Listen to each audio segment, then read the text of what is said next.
अस्सलाम वालेकुम नाज़रीन, MW न्यूज़ ते ब्रेकिंग न्यूज़ खणी आहियूं त सुल्तानाबाद पुलिस गुज़रियल राति चोरी थियल सामान बाज़ियाब कराए वरितो।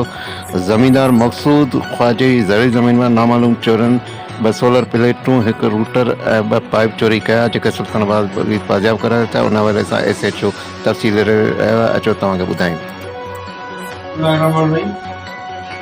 अॼु असांखे हिकिड़ी सुठी कामयाबी मिली आहे। हिते असांजे ख्वाजा कोट जे वेझो ऐं मक़सूद अली ख्वाजा साहब आहिनि, उन्हनि जो ज़री ज़मीन आहे। उतां 2 प्लेटूं सोलर जूं, 1 मोटर ऐं 2 पाइप चोरी थिया हुया, जो पुलिस फौरन क्विक कार्रवाई कई आहे। जो असांजे SSP साहब जा अहकामात आहिनि त असीं टंडो लिहाज़ जे माण्हुनि जी जान माल ऐं इज़त जी हिफ़ाज़त जे लाइ हमेशह कोशिशि कंदा रहूं। ऐं SSP साहब जा इहे अहकामात आहिनि त जेकॾहिं असां इन तरीक़े सां पंहिंजी कार्रवाइयूं कंदा रहंदासीं त बिल्कुलु असां जेकी सही पुलिसिंग आहे, जेकी पुलिसिंग करणु खपे, उहा थींदी।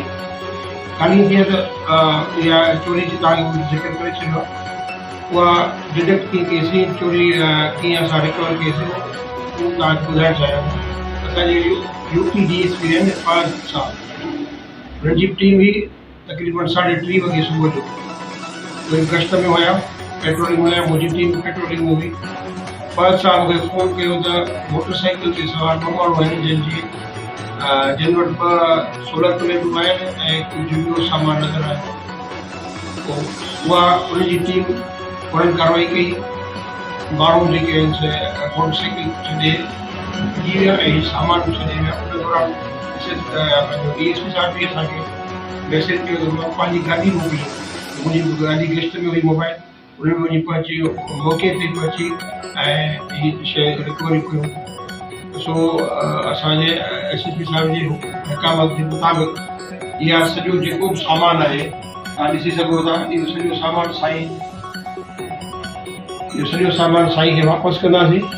साईं मक़सूद अली साहब आहे, उनखे वापसि कंदासीं ऐं साहब जे हुकुम मुताबिक़ जेकी पुलिस जी टीम आहे उनखे बि इंशाल्लाह इनाम साहब जो सभिनी खे ॾींदासीं, किसी थर्ड जेको बि आहे। ऐं फ़र्द साहब जी टीम खे बि इंशाल्लाह SSP साहब जो उनखे जेको आहे इनाम साहब नवाज़ींदे सभिनी खे।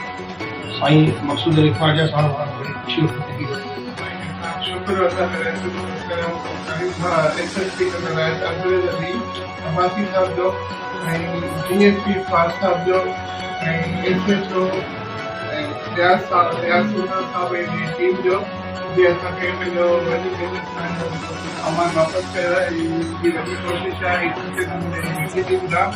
असांजे इलाइक़े में कंहिं बि अहिड़े क़िस्म जी वारदात थिए थी, फौरी मुंहिंजे कलेक्टर सां ऐं असां पूरी टीम जो शुक्र अदा कयूं।